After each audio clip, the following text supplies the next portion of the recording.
Hah? Matikan tak Pak? Ini tinggal ngomong aja nih kan.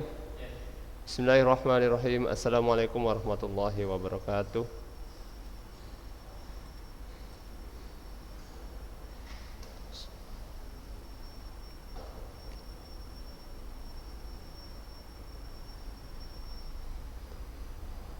Wajahnya nampak karena dulu.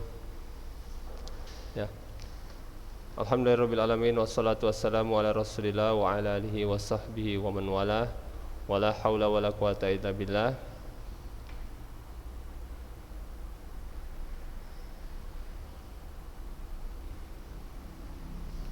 Aidil.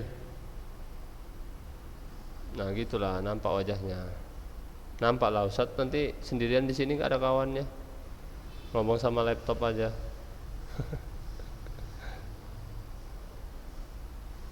Sholil Fajri lagi.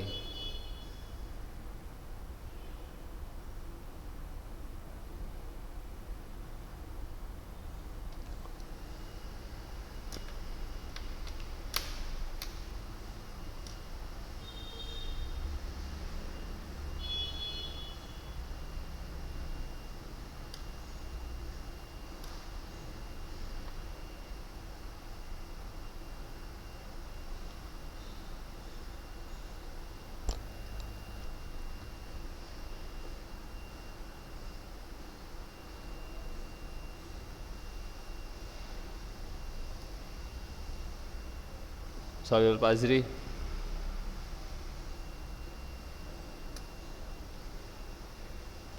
Ya udahlah Ustaz, ngajar sama si Aidil aja lah ya. Yang lainnya gak mau masuk. Oh, si Niko baru masuk. Niko, wajahnya nampak kan Niko? Aidil sehat Aidil?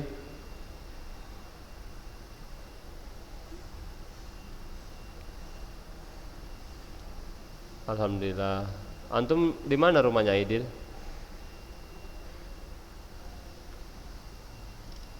Oh, dan ya.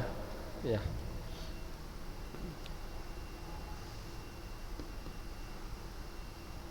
Orang tua antum kerja di bagian apa? PNS atau swasta? Swasta ya. Berdagang bukan?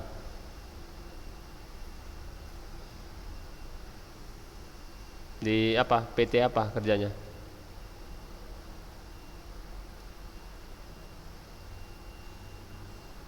Nggak tahu ya. Ya mana tahu Ustadz kenal, ya kan? Mana tahu Ustadz kenal.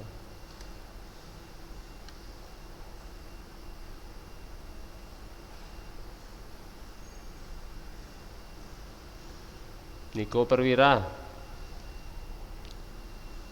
Rumah antum di mana Niko? Lupa Ustaz. Di mana? Enggak dengar. Tanjung Morawah. Ya. Dekat sama sekolah Stay As-Sunnah.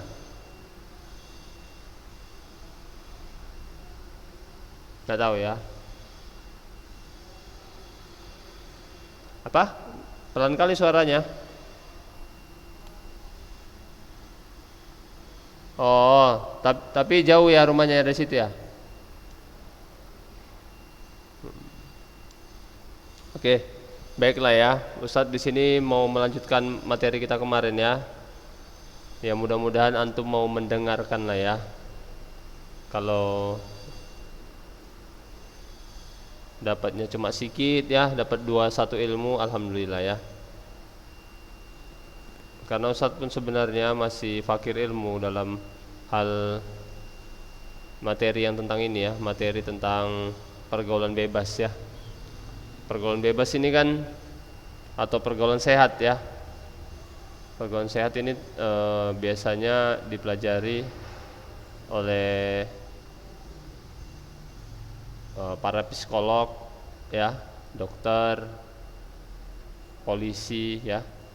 Ustadz pun harus mempelajarinya juga, tapi masih tahap belajar juga Ustadz ya. Bagi sharing-sharing lah, nanti kalau antum ada yang enggak Ustadz tahu tapi antum tahu, enggak apa-apa, antum sebutkan ya.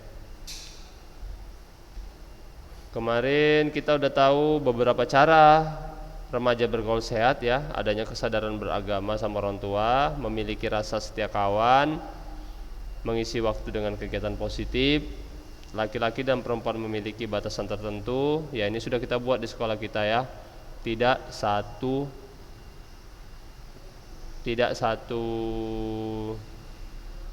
kelas atau satu ruangan ya. Mungkin antum sepele lah masalah itu, antum sepele masalah tersebut. Tapi Ustadz ya mungkin antum belum pernah tahu ya. Ustadz sudah mengetahui ada berapa orang ya? Mungkin 5 atau 6 orang. Ini masih kawan-kawan Ustadz aja ya, yang sudah melakukan seperti itu sebelum menikah. Ya, yang rugi siapa? Yang rugi, paling rugi perempuan. Pihak perempuan selalu dirugikan dalam masalah pergaulan bebas. Ya, pergaulan bebas sebenarnya bukan hanya seks bebas. Pergaulan bebas misalkan antum berkawan dengan geng motor, itu pergaulan antum nggak sehat. Ya, itu pergaulan sehat lawannya pergaulan bebas ya, bukan pergaulan sakit. Pergaulan sehat lawannya pergaulan bebas. Pergaulan bebas itu bukan hanya dia melakukan seks bebas, bukan hanya itu, tapi dia bergaul dengan geng motor, itu pergaulan tidak sehat atau pergaulan bebas. Bergaul dengan pemabuk, itu pergaulan bebas. Bergaul dengan pencuri, itu pergaulan bebas. Bergaul dengan orang yang tidak patuh kepada orang tua, tidak pernah sholat, itu adalah pergaulan bebas. Nah, itu definisi pergaulan bebas adalah pergaulan yang melenceng dari syariat atau ajaran agama. Nah, itu didefinisi dari pergaulan bebas ya. Bukan hanya seks bebas itu namanya. Nah, khususnya pergaulan bebas, kalau di seks bebas ini itu kalangan remaja di Indonesia sangat banyak. Dan yang paling membuat miris atau membuat malu kita sebenarnya ya, umat Islam sendiri yang banyak melakukan seks bebas dan hamil di luar nikah. Nah, hamil di luar nikah itu ya kalau dipikir-pikir bang samalah, itu sama kayak binatang, nggak ada nikah hamil ya, nggak ada nikah, nggak ada akad, nggak ada gini, saya terima nikahnya Aisyah binti Mahmud dengan seperangkat alat sholat tunai. Nah, nggak ada kayak gitu. Kalau binatang kan langsung aja cacus jadi anak ya kan. Nah, itulah malunya. Dan malunya antum selidiki lah, kalau ada pergaulan bebas seperti itu kebanyakan dari kita, karena kita mayoritas muslim ya, udah otomatis lah yang banyak bergaul seperti itu orang-orang muslim ya.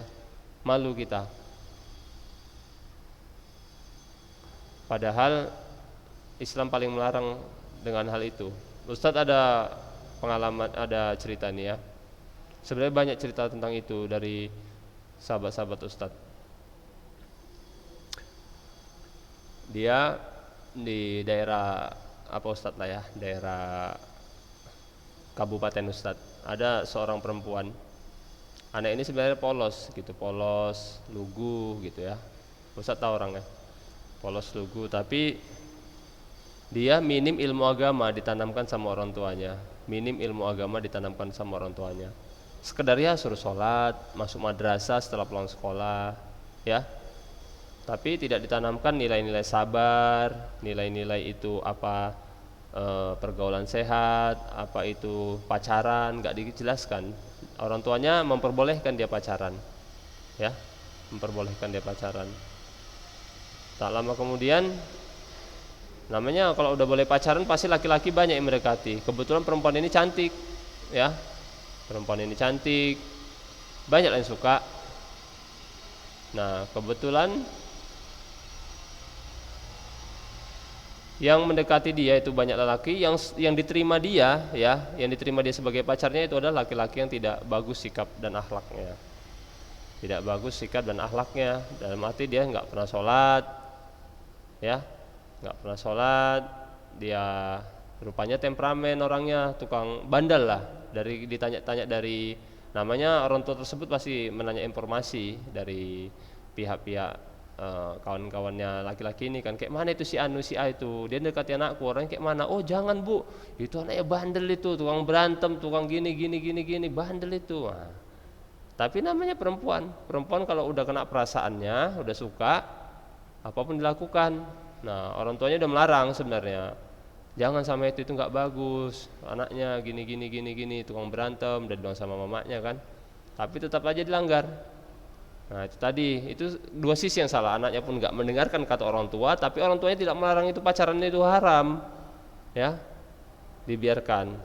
Makanya dia udah tahu namanya asmara, ya puber lah kan, dah, karena dia pada saat itu masih sekolah SMA, kelas 3 SMA. Nah, dia pacaran mereka melalui backstreet atau hubungan belakang tanpa tahu orang tua, ya. Setelah itu berlanjut, kemudian tamatlah dia sekolah SMA, melanjutkan kuliah ke Medan, perempuan ini. Kemudian si perempuan ini tanpa sepakatan orang tuanya sering dibawa sama laki-laki yang bandel ini tadi kan, dibawa ke sana kemari. Ya namanya sudah setan. Setan kalau udah berdua perempuan sama laki-laki, ya orang ketiganya siapa? Hakim Rashid.